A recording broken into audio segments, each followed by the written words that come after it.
저는 오늘 이사야 8장 말씀인데요. 5절에서 8절 말씀을 근거로 한번 말씀의 제목을 한번 따라해 주시기 바랍니다. 주가 펴시는 날개. 주가 펴시는 날개.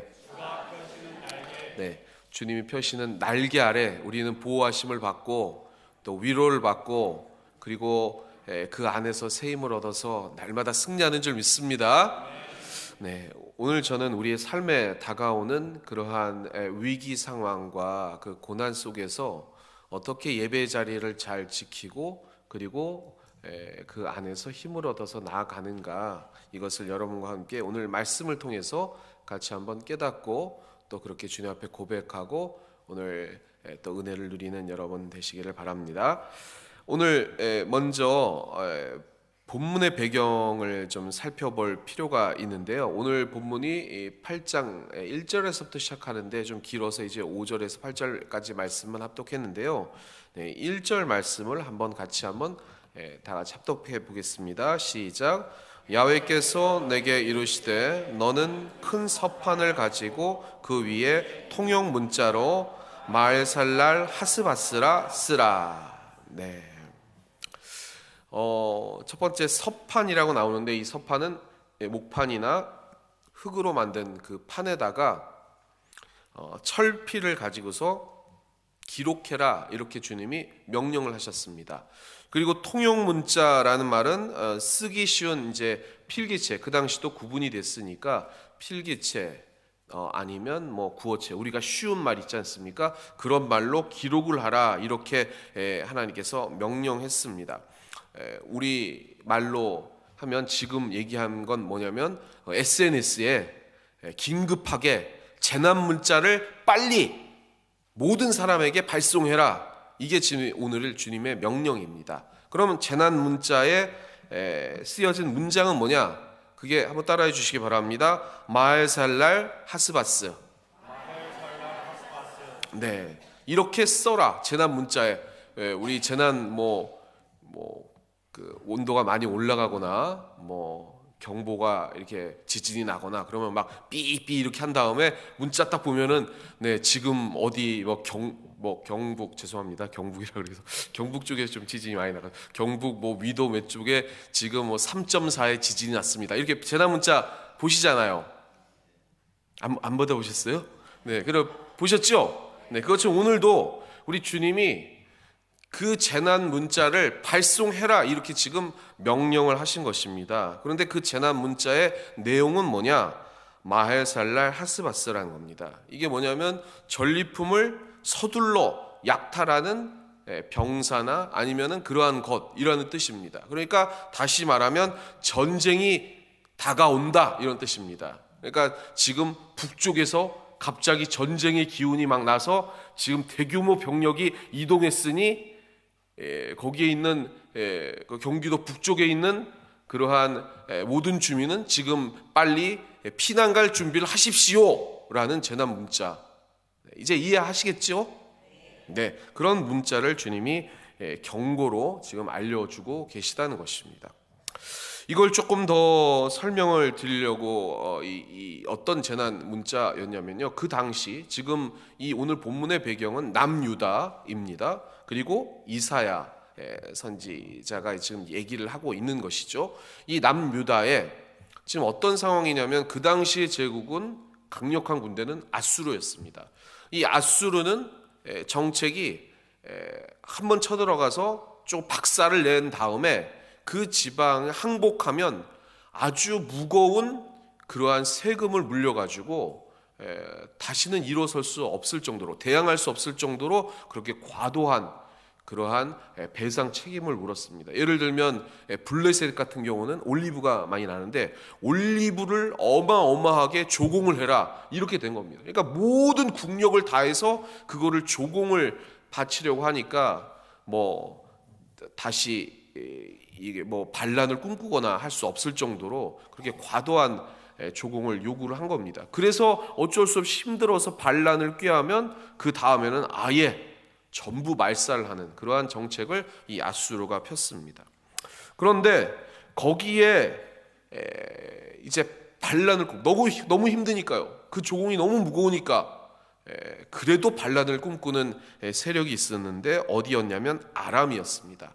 이 아람 왕 르신 6절에 보면, 오늘 본문 말씀도 보면 이 르신이 나오는데요. 아람 왕 르신이 주의를 이렇게 몰래 이렇게 연결해가지고, 예를 들면 북이스라엘의 회관 장군을 구테타를 통해서 왕을 세워가지고 자기 편을 만들고, 또 그 다음에 여러 그 주위에 있는 블레셋 같은 그런 쪽에도 연합해가지고, 야, 도저히 못 살겠다, 저 아수르를 물리치자, 우리가 연합해서 하자라고 얘기를 합니다.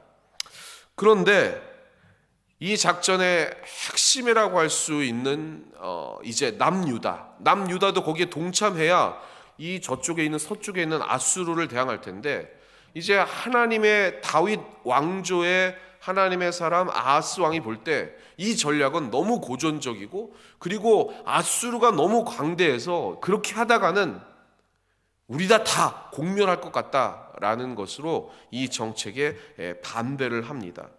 그러니까 이 아람 왕은 어쩔 수 없이 어떻게 하겠습니까? 이 연합 작전을 구상한 이 아람 왕 르신이 어떻게 했을까요? 당연히 거기에 동참하지 않는 남유다를 먼저 공격하겠죠. 그래가지고 자기 편을 만든 다음에 다 연합해서 자기 뜻대로 이제 연합국 대 이 아수르, 이렇게 전쟁을 하려고 하는 그런 계획을 가지고 있었던 거죠. 그림을 잠깐 보시면은요, 그림을 한번 보여주세요. 자, 그림 보이시죠? 지금 저 중앙에 있는 남왕국 유다의 이 아하스 왕이 지금 반대하고 있었습니다. 저 맨 위쪽에 아람 보이시죠? 그 아람이 북이스라엘 구테타를 통해서 도와줘서 자기 편으로 만들었습니다. 아래에 있는 암몬, 모압, 그리고 더 남왕국에 있는 유다까지 다 연합해서 이제 저쪽 서쪽에 있는 아수르를 대적해야 되는데, 남왕국 유다가 반대를 하고 있었다는 것입니다. 그래서 이제 어떻게 됐느냐? 전쟁이 발생이 바로 이제 어쩔 수 없이 이 아람 왕으로서는 뭐 더 이상 여기에서 물러났다가는 이 소문이 벌써 퍼져서 내가 주도한 주도자로서 처형에 나갈 것 같으니까 어쩔 수 없이 반대한다면 남왕국 유다를 빨리 들어가서 쳐서 물리친 다음에 그 역량 가지고 이제 아수르를 대적해야 되겠다라고 생각을 하고 있는 것입니다. 이게 우리나라에서도요, 120년 전에 우리나라에서 한양에서 누구하고 싸웠냐면, 일제 식민지 전에 우리나라가 일본의 그 늑약을 통해서 그 합병되기 전에 한양에서 중국 청나라와 그리고 일본이 싸우고 있었습니다. 어디서 싸워요? 우리나라 한양에서 싸우고 있었습니다. 청일 전쟁이죠. 그때 그 틈을 타서 영국은 거문도를 점령하고, 그리고 미국도 그렇고 러시아도 그렇고 서로 자기 나라의 유익을 위해서 이 한반도를 먹으려고 여러 가지로 우리나라를 못 살게 굴었던 것이 뭐 근래지 않습니까? 120년이라면 수많은 그 역사 가운데 뭐 몇 년 안 됩니다. 그게 우리나라의 기록이죠. 오늘 지금 이 땅에 있는 이 남유다 백성들하고 마찬가지입니다. 힘이 없으니까 누가 쳐들어올지, 그래서 많은 사람들이 얘기를 하고 있었죠. 아간 파천도 그때 생기는 거죠. 우리는 친너를 해야 된다. 아니다. 여태까지 우리가 의존했던 청나라 중국을 따라야 된다. 또 이 대세는 일본이다. 일본을 따라야 된다. 아니다. 지금 새롭게 떠오르고 있는 미국을 따라야 된다. 그 얘기를 수도 없이 했고, 연약한 우리는 거기에 끌려만 갔고, 그것에 대해서 서로 논의하고, 그리고 서로 힘을 모아야 되는데 따로따로 자기 생각만을 가졌던 것이 120년 전에 우리나라 땅이었습니다. 지금은 어떤가요? 지금도 그렇지 않습니까, 여러분? 우리가 중국을 따라야 할지 아니면 미국을 따라야 할지, 누굴 따라야 합니까? 일본하고 잘 지내야 할지 아니면 러시아와 잘 지내야 할지. 북한도 지금 중국하고 이렇게 좀 어긋나고 러시아하고 이렇게 잘 지내다 보니까 중국하고 조금 약간 이렇게 점점 사이가 멀어져 가지고 지금 저 경계선 쪽에 있는 북한 저 두만강이나 압록강 쪽에는 막 중국이 막 방해를 하고 그렇게 하지 않습니까? 누구를 의지하고 누구를 따라야 하는지를 모르고 있다는 것입니다. 그런 때에 한번 따라해 주시기 바랍니다. 하나님의 사인. 하나님의 사인. 이렇게 남유다가 전쟁의 그러한 경고를 받고 지금 위기 상황이라고 하나님이 말씀하셨을 때 하나님은 어떤 재난 문자를 보내고 계시냐면 이 닥쳐올 재난이 끝나고 새로운 재앙이 또 오지만 그러나 그 가운데 나는 그래도 너희를 건지겠다는 하나님의 언약을 이 사람들에게 말씀해 주고 계시는 것입니다. 그게 2절 말씀인데 우리 2절 말씀 같이 한번 합독해 보겠습니다. 시작. 내가 진실한 증인 제사장 우리아와 여베레기야의 아들 스가랴를 불러 증언하게 하라 하시더라. 아멘. 고대 이스라엘에서는 어떠한 그러한 증인을 세울 때 최소 2명 이상, 어떤 언약을 할 때 2명 이상을 세웠습니다. 2명이 꼭 필요하죠. 그래서 하나님도 이스라엘과 이 언약을 믿어라 라고 하나님의 약속, 경고이시기도 하지만 하나님께서 너희를 지켜주겠다라는 이러한 언약을 하실 때 증인 2명을 내세웁니다. 누구냐면 그 당시에 현역 제사장 우리야, 그리고 이 아하스 왕의 장인이면서 후대 이 히스기야 왕 아시죠, 여러분? 히스기야 왕의 외조부가 될 이 스가랴를 세워서 이게 확실한 너와의 언약이니 이 언약을 믿어라라고 지금 말씀해 주고 계시는 것입니다.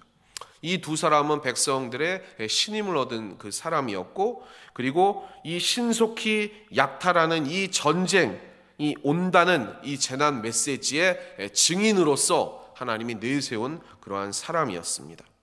그래서 그 증인을 내세우고 하나님은 뭐라고 말씀하시느냐? 3절 4절 말씀 같이 한번 합독해 보겠습니다. 시작. 내가 내 아내를 가까이 하매 그가 임신하여 아들을 낳은지라 야훼께서 내게 이르시되 그의 이름을 마엘셀랄 스바스라 하라. 이는 그 아기가 내 아빠 내 엄마라 부를 줄 알기 전에 다메섹의 제물과 사마리아의 노략물이 아수르 왕 앞에 옮겨질 것임이라 하시니라.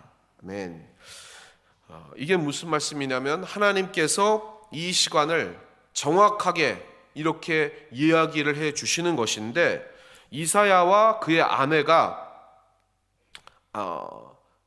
그 아이를 갖는데 그 아이의 이름을 재난 문자, 지금 신속하게 이제 전쟁이 다가올 것이다 라는 그런 이름을 붙인 거예요.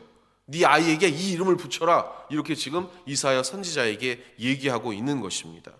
그리고 그 아이가 커서 말하게 될 때까지 지금 당장 지금 위기 상황에 그 아람과 북이스라엘이 공격해 들어오겠다고 하는데 그 공격은 사라질 것이다.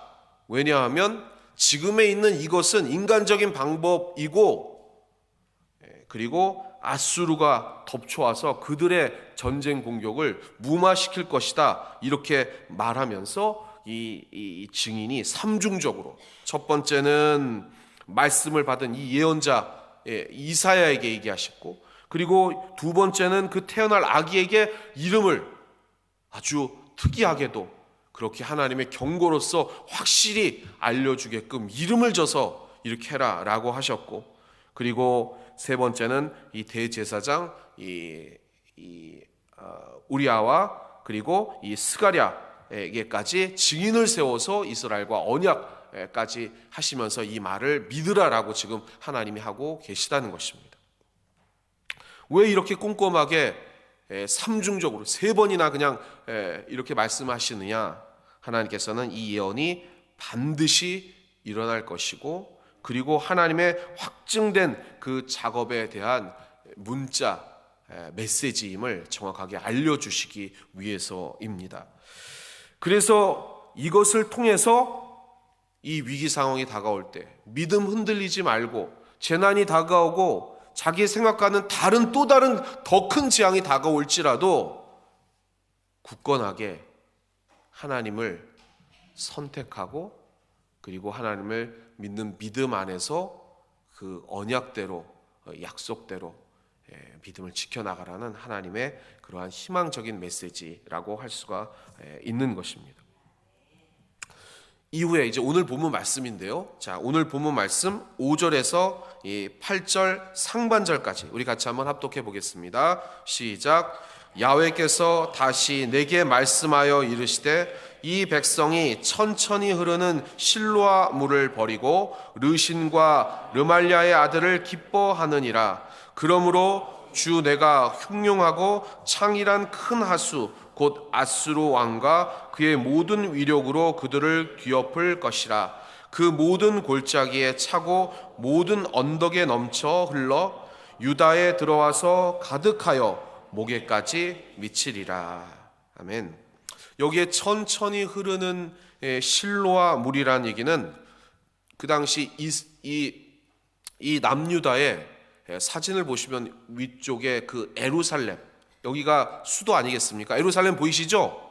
남유다 왕국 이 에루살렘. 에루살렘은 고산지대 높은 곳에 있습니다. 그렇기 때문에 부족한 게 뭐냐면 물이에요. 그 물을 끌어와야 됩니다. 그 끌어오는 그 식수 공급원, 그것을 말하고 있는데, 그게 이 백성이 보면 아주 천천히 흐르고 있다는 거예요. 무슨 말이냐면 하나님의 약속이 있는데, 하나님이 지켜주시는 이 유다 왕조 아니겠습니까?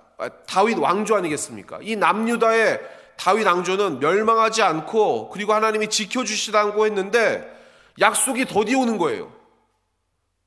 이 예루살렘의 식수원이 천천히 흘러서 막 살똥말똥, 지금이야 당장 얻어야 할 물을 그냥 오늘 하루 먹기에도 급급하게 계속 되는 그 위기 상황에 놓이니까 백성들이 하나님의 언약을 의지하지 않고 인간적인 르신, 이 아람 왕의 계략을 통해서 지금의 당장의 위기 상황을 극복하려고 거기에 현혹했다는 것입니다. 왜냐하면 아하스 왕이 이건 아니겠다고 판단하고, 도리어 이건 아수르한테 더 큰 위협을 당할 수 있으니까 나는 전쟁에서 빠지겠다고 하니까, 당장 이 아람과 연합군이 이 남유다에 쳐들어온다는 소문을 듣고 이스라엘 백성, 그 남유다의 백성들은 왕을 욕한 겁니다. 이 위기 상황을 만든 이 왕을 끌어내자, 그리고 이 위기 상황을 극복해보자, 이렇게 백성이 얘기하고 있다는 것입니다. 그걸 하나님께서 너희는 천천히 흐르는 실로아 물을 버리고 내 약속을 버리고, 지금 더디 오는, 지금 인간적으로 볼 때는 막막하고 더디 오는 희망인 것 같지만 내 언약을 끝까지 믿어야 되는데, 이걸 버리고 지금 왜 인간적인 르신, 이 아람 왕의 계략을 통해서 아수르를 상대하려고 하느냐? 너희는 멸망할 것이다. 이렇게 하나님이 말씀하고 있다는 것입니다. 우리의 상황도 그렇습니다. 당장 눈앞에 보이는 현실이 계속해서 장기적으로 고난과 우리의 상황을 위협할 때 우리는 하나님이 정말 나와 함께 하시는가, 그리고 내 이 환경을 극복하게 만들어 주시는 분인가, 그리고 정말 이것은 극복될 수 있는가 고민하지 않습니까? 그럴 때 오늘 주님이 말씀하시는 것입니다. 이게 천천히 흐르는 물을 버리고 이 인간적인 방법을 택하지 말고 내 언약을 끝까지 의지해라 라고 주님은 말씀하고 계시다는 것입니다. 그것을 의지해 나가신 여러분 되시기를 주님의 이름으로 축원합니다. 축원합니다. 그래서 마지막 오늘 본문 말씀 8절 하반절에서부터 10절까지 말씀 같이 한번 합독해 보겠습니다. 시작. 임마누엘이여 그가 펴는 날개가 내 땅에 가득하리라 하셨느니라. 너희 민족들아 함성을 질러 보아라. 그러나 끝내 패망하리라. 너희 먼 나라 백성들아 들을지니라. 너희 허리를 동이라. 그러나 끝내 패망하리라. 너희 허리를 띠를 띠라. 그러나 끝내 패망하리라. 너희는 함께 계획하라. 그러나 끝내 이루지 못하리라. 말을 해 보아라. 끝내 시행되지 못하리라. 이는 하나님이 우리와 함께 계심이니라. 아멘. 여기서 보면, 단순히 보면 너희는 망할 것이다, 너희는 패망할 것이다, 끝내 시행되지 못할 것이다. 왜냐하면 하나님이 우리와 함께 계시기 때문이다. 조금 이게 뭔가 어폐가 있고 이게 무슨 말이지? 라고 하실 수가 있는데, 다시 말씀드리면 이 본문은 뭐냐면 인간적인 방법을 의지하는 이스라엘 백성들에게, 이 남유다 백성들에게 얘기하시는 겁니다. 너희가 하나님의 언약을 지금 당장 어렵다고 해서 인간적인 방법을 동원하다 보면 그 방법은 패망할 것이다. 그리고 더욱더 악화돼서 지금 당장 전쟁은 지켜서 없는 것 같지만 이 더 큰 이 아수르의 세력이 이 온 나라를 덮고 결국은 너희도 거기에 힘들어서 패망될 것이다. 그리고 망할 것이다. 그러나 나는 너와 함께 있어서 그것을 믿는 그 남은 자들을 통해 다시 한번 하나님의 언약을 이루어 나갈 것이다. 이렇게 주님이 말씀하고 계신 것입니다. 그러면 이 말씀을 듣는 자는 누구느냐? 남는 자라는 거예요. 하나님의 말씀을 끝까지 의지하는 자, 그리고 내가 패망할지라도 그 하나님의 언약을 믿고 거기서 인내로서 기도하는 자들을 말하는 것입니다. 예를 들면 일제 시대, 이 아까 전에 지금 방금 전에 120년 전에 그 열강들이 이 나라를 침략을 하고 이 한반도에서 전쟁이 일어나고, 그리고 그 당시에 소수 기독교인들은 이 상황, 이 전쟁을 극복해달라고 매일 기도를 했습니다. 그런데 결국은 어떻게 됐죠? 열강이 다 어느 정도 자기에 맞게 그렇게 모략을 취해서 이 한반도는 일본한테 맡기자, 이렇게 얘기를 하고 일본의 손을 들어주고 결국은 이 한반도 대한제국이 망했지 않습니까? 오늘 이 본문 말씀처럼 망한 겁니다. 그랬을 때 이 소수의 기독교인들은 어떻게 했습니까? 우리는 망하게 되었다, 끝났다, 이렇게 얘기를 하지 않고 그 상황 속에서도 하나님이 다시 이 나라를 회복시켜 주시고 그리고 해방시켜 주시라는 그러한 언약을 믿고 남은 자들이 계속 기도하고 그리고 투쟁하고 그리고 항일하고 그리고 하나님의 언약을 기다렸다는 것입니다. 그 남은 자가 여러분이 되셔야 될 줄 믿습니다. 그것을 믿는 믿음으로 하나님의 언약을 기다리시는 여러분 되시기를 주님의 이름으로 축원합니다. 그것을 어디에서요? 이 예배 자리에서 끝까지 지키셔야 될 줄 믿습니다. 자, 오늘 말씀 마지막인데요. 이 말씀의 적용을 오늘 말씀드리려고 이 본문의 이 배경을 말씀드린 겁니다. 우리의 상황 속에서 위기가 다가오고 장기적인 기도의 제목들이 응답되지 않을 때 우리는요, 하나님 앞에서 다른 생각들을 합니다. 오늘도 여러분들이 이 예배 자리에 나왔는데요, 다른 생각을 하시는 분들이 있죠. 그렇죠? 예, 그렇습니다. 네. 왜 다른 생각들을 할까요? 왜 다른 생각을 할까요?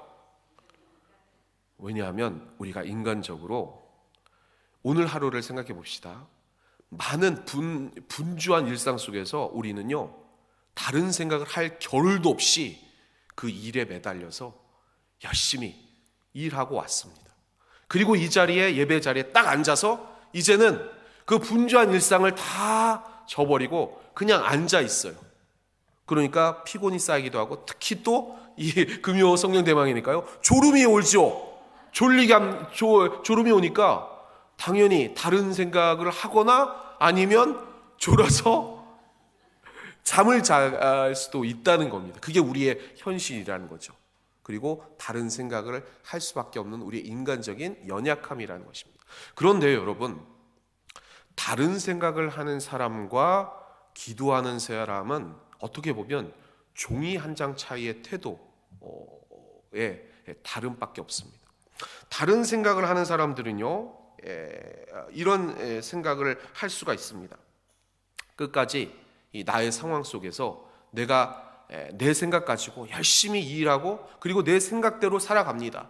그리고 이것도 적용해보고 어떤 문제가 나올 때 이런 생각도 해보고 저런 생각도 해보고 저런 일도 적용해보고 그렇게 생활을 하는 거예요. 그리고 혹시 겨우 내 계획과 상황을 이 상황의 해결책으로 알고 하나님 앞에 이 상황 내가 이렇게 해결할 테니까 하나님 도와주세요, 이렇게 혹시나 기도하는 사람이 있다고 합시다.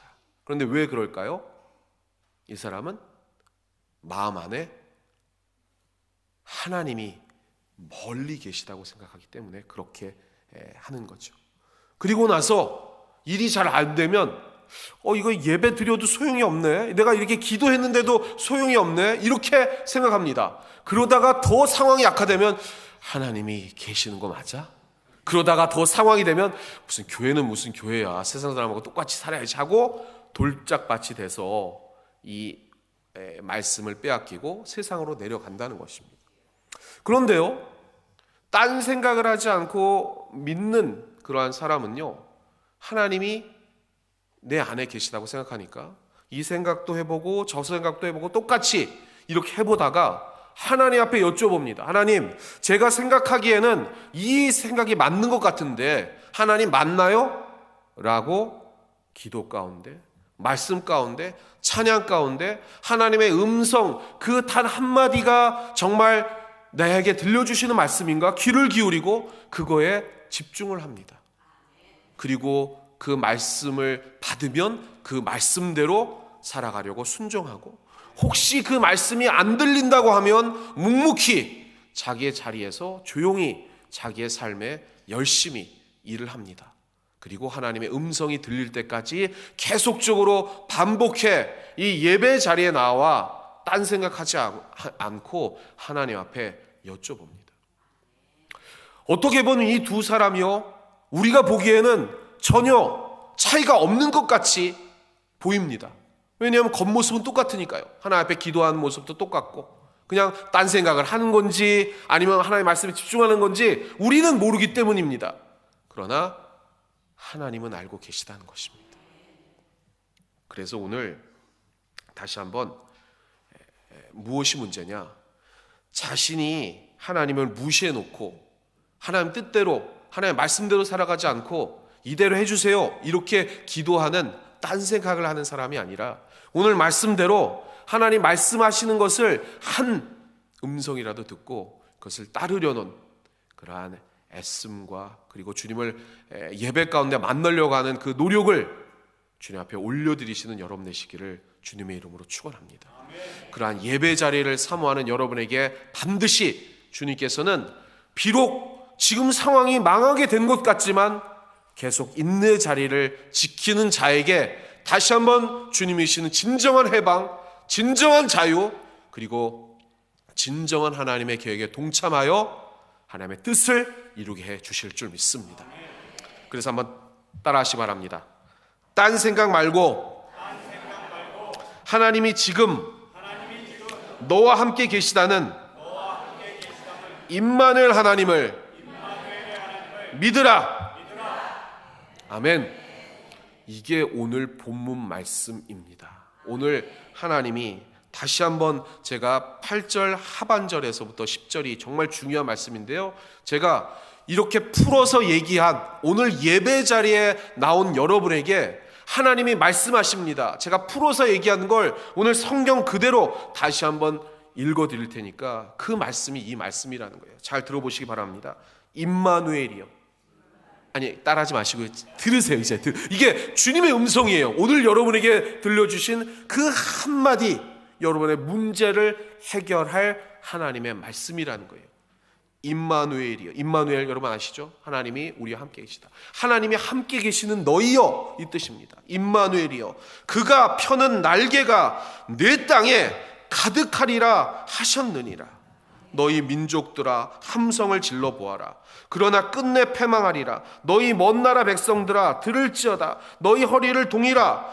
그러나 끝내 패망하리라. 너희 허리에 띠를 띠라. 그러나 끝내 패망하리라. 너희는 함께 계획하라. 그러나 끝내 이루지 못하리라. 말을 해보아라. 끝내 시행되지 못하리라. 이는 하나님이 우리와 함께 계심이니라. 누구에게 말씀하시느냐?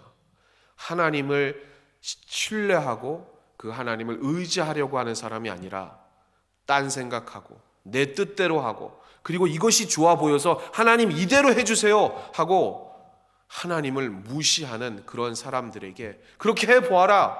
너희는 원래 임마누엘인데 네 생각대로 해봐라. 망하는 것뿐이다. 왜냐하면 내가 너희를 사랑해서 다시 내 말을 믿는 그 소수를 통해서, 그 남은 자를 통해서 일으켜 세우기 때문이다.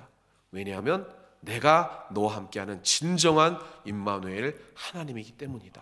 그러니 제발 딴 생각 말고 임마누엘 하나님, 나를 조금 더 신뢰하고 의지해 보렴. 이게 오늘 주님의 말씀입니다. 오늘 이 말씀 의지하셔서 오늘 다시 한번 이 마가다락방 기도회를 통해 주님 앞에 찬양하고 부르짖을 때 그 찬양의 한 곡조를 통해서 오늘 이 부르짖음, 그 부르짖는 그 간구의 한마디를 통해서 다시 한번 주님의 음성 듣고 여러분의 삶을 주님의 계획대로 이끌어 가시기를 주님의 이름으로 축원합니다. 축원합니다.